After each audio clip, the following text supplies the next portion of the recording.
अपने पसंदीदा शो के फुल एपिसोड देखने के लिए अभी डाउनलोड करें दंगल प्ले ऐप।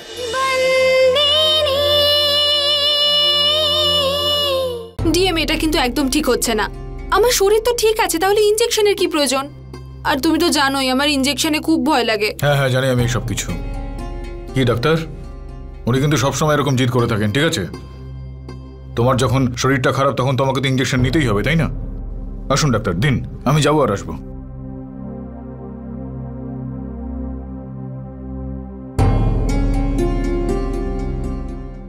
এত জেদ কিন্তু ভালো নয় অনামিকা।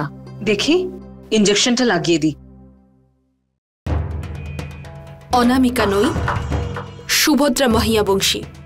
আপনি আমাদের বাড়ি এসেছেন আর আমার নাম সুভদ্রা মাহিয়াবংশী। আরে এবার তো থামো। তুমি যত ভালো অভিনেত্রী হও না কেন, অভিনয় সবসময় দর্শকদের সামনে করতে হয়, ব্যাক স্টেজে নিজের বন্ধুর সামনে নয়। অনামিকা দেশাই,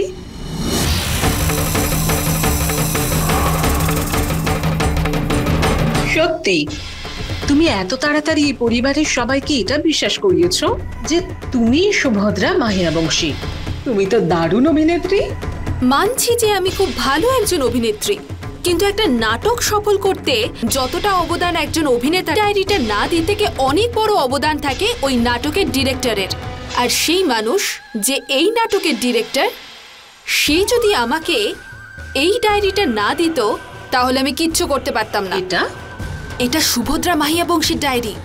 এটাতে ও খুব ছোট ছোট কথাও লিখে রাখতো, তো আমাকে শুধু এই ডায়েরিটাই মনে রাখতে হয়েছে, ঠিক একটা স্ক্রিপ্টের মতো। আর একবার এটা মনে পড়ে গেলে তারপর তো সব সহজই ছিল। এনিওয়ে, আমি চাই যে ওই মানুষটিও তার সম্পত্তি তাড়াতাড়ি পেয়ে যাক, আর আমিও এখান থেকে পয়সা নিয়ে তাড়াতাড়ি বাড়ি চলে যাই, কারণ আমি হলাম একজন অ্যাক্টর। এই রিয়েল লাইফ ড্রামা না আমার দ্বারা আর বেশি দিন হবে না। আমার কিন্তু খুব ভয় করছে। ভয় তো তখন আমিও খুব পেয়েছিলাম যখন ওই লোকটা এই প্ল্যান নিয়ে আমার কাছে এসেছিল। ধর্মরাজ মাহিয়াবংশীর মতো বুদ্ধিমান লোকের সঙ্গে এসব করা। কিন্তু কি আর করব, এত যে টাকা দিচ্ছিল। যাই হোক, এখন তো তুমি প্রয়োজনের থেকে বেশি ভিটামিন পেয়ে গেছো। এখন তোমার এসব জিনিসের আর কোনো দরকার নেই। থ্যাংক গড, এই ইনজেকশন দেওয়ার নাটকটা বন্ধ হয়েছে। কিন্তু এটার প্রয়োজন ছিল।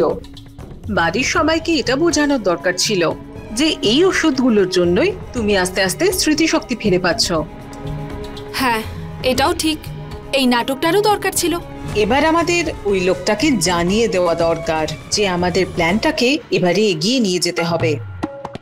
আমি ওনাকে অলরেডি ইনফর্ম করে দিয়েছি। ওকে, কিন্তু তুমি কি জানো ও এবার তোমাকে কি করতে বলবে? না, কিন্তু উনি যাই করাতে চান না কেন, এই ডায়েরিটার সাহায্যে আমি সহজেই করে নেব। এটাতে শুধু ধর্মরাজ মাহিয়াবংশী নয়, বরং এই বাড়ির খুঁটিনাটি সম্বন্ধে সব উত্তর রয়েছে। ওই বাড়ির 5 জন প্রধান, আমার এই বাড়ির স্তম্ভ, এই বাড়ির সুর, সা নি ধা পা মা গা রে সা। ফুলশয্যার রাতে সেই গান, খাবার ঠান্ডা হয়ে যাচ্ছে, জানি না তুমি কখন খাবে। আর হাতে প্রদীপ নিয়ে মন্ত্র বলা, ওম ত্র্যম্বকম যজামহে সুগন্ধিম পুষ্টিবর্ধনম উর্বারুকমিব বন্ধনাৎ মৃত্যুর্মক্ষীয়মামৃতাৎ। দেখো, এর মধ্যে সব আছে। আর বিশেষত ধর্মরাজ মাহিয়াবংশী আর সুভদ্রা মাহিয়াবংশীর প্রথম স্পর্শ, সব আছে এটাতে। Thank you Subhadra Mahiabanshi. আপনি আপনার ডায়েরিটার মাধ্যমে নিজেকে এতদিন বাঁচিয়ে রেখেছেন। বেচারি সন্তু মাহিয়াবংশী, ও তো এখনো অব্দি জানে না যেদিনকে প্রথমবার আমাদের আশ্রমে ও নিজের বাছুরকে দেখাতে নিয়ে এসেছিল, সেদিন থেকেই এই প্ল্যানটা শুরু হয়ে গিয়েছিল। আর নাটকটা জমে গেল আমি বিয়েতে যাওয়ার পর থেকে, যখন তরুলতা মাহিয়াবংশী আর সুভদ্রা মাহিয়াবংশীর মা আমাকে দেখলো আর চিনে ফেললো। আমি তরুলতা মাহিয়াবংশী, ধর্মরাজ মাহিয়াবংশীর বড় দিদি। নমস্কার। তোমাকে দেখে এক মুহূর্তের জন্য মনে হলো যেন আমার বৌদি ফিরে এসেছে। আসলে দেখতে গেলে ওই বিয়েতে তোমার যাওয়াটা আমাদের প্ল্যানের সবচেয়ে মোক্ষম দাও ছিল, আর তাতে তুমি পাশ করোনি, একেবারে স্টার মার্কস পেয়ে গিয়েছো। অভিনয় তো আমার শরীরে রন্ধ্রে রন্ধ্রে ঢুকে রয়েছে। আরে আমার শহর বড়জের অনেক বড় অ্যাক্ট্রেস আমি, সবাই আমার জন্য পাগল। আর বাকি কথা এই ডায়েরি সম্পূর্ণ করে দিয়েছে। আচ্ছা একটা কথা বলো, এখানে সবাই তোমাকে কি সত্যি বিশ্বাস করেছে? বিশ্বাস না করার কোনো কথাই উঠবে না। ভগবান আমাকে দেখতে একদম সুভদ্রার মতোই করেছে। কথায় বলে না, এই পৃথিবীতে কম করে 6 জন মানুষ থাকে যারা একদম একই রকম দেখতে হয়। আর দেখো, এই হলাম আমি অনামিকা দেশাই, একদম সুভদ্রার মতোই দেখতে। বয়সে হয়তো ওর থেকে 5-6 বছরের ছোট হব, কিন্তু সেটা কোনো প্রবলেম না। বাকি সবাই তো প্রথমেই বিশ্বাস করেছিল, কিন্তু ডিএম এর বিশ্বাস হলো যখন 5টা প্রশ্নের উত্তর দিতে পারলাম। কিন্তু ব্যাস, এবার আমি ক্লান্ত হয়ে পড়েছি। আমি চাই এই নাটকটা তাড়াতাড়ি শেষ হয়ে যাক। সত্যি বলতে কি, এই ঈশ্বরের এক অদ্ভুত লীলা। সর্বপ্রথম ধর্মরাজের থেকে সুভদ্রাকে ছিনিয়ে নিল, আর আজকের পরিস্থিতি ধর্মরাজের জীবনে শান্তু আর সুভদ্রা দুজনেই আছে। বিশ্বাস হচ্ছে না যে 6 বছর আগে মারা গেছিল আর এখনো চোখের সামনে সুভদ্রা হয়ে দাঁড়িয়ে আছে। কিন্তু একটা প্রশ্ন আমার বারবার মনে আসছে, 6 বছর আগে যে মেয়েটা শেষ নিঃশ্বাস ফেলেছিল আমাদের চোখের সামনে, সে তাহলে কি ছিল? কথাটা তো সত্যিই খুব আশ্চর্যের। একই রকম দেখতে দুজনে কি করে হয়? ওপরওয়ালার খেলা কিছুই বুঝতে পারি না।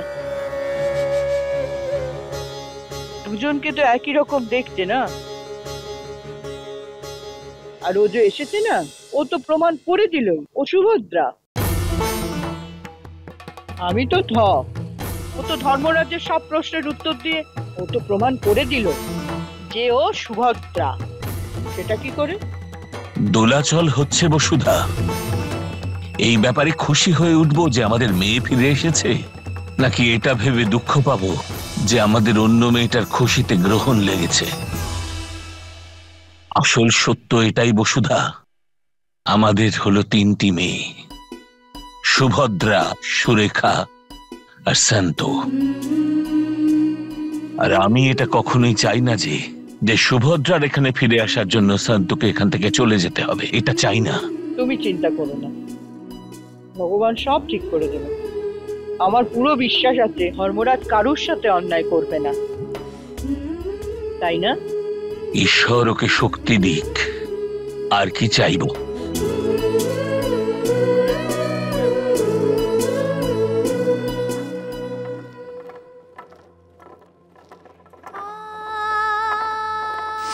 ও সব রকম প্রমাণ দিয়ে দিয়েছে যে ওই সুভদ্রা মাহিয়া বংশী।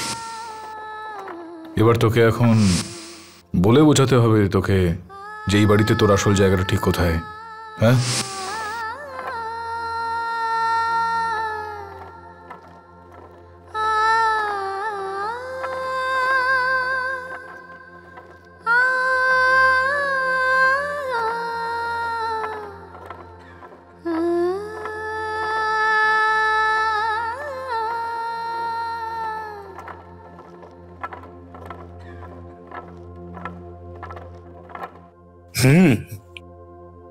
খুব টেস্টি।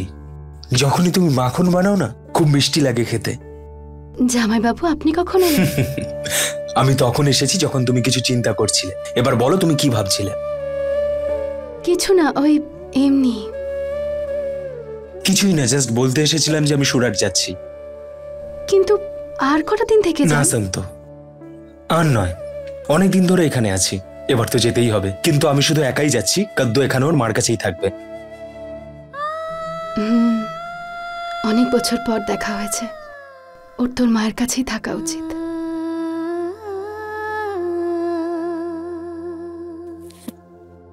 চলো।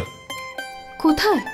চলো আমার সাথে, সব বলবো। কিন্তু আমার অনেক কাজ আছে। কাজ পরে হবে, এখন আমার সাথে চলো। আরে আরে বাবা, আরো সময় পাবে তুমি, চলো বলছি তো। কিন্তু আমি আরে বাবা সত্যি বলছি, চলো, অনেক কাজ এইসো। আছে।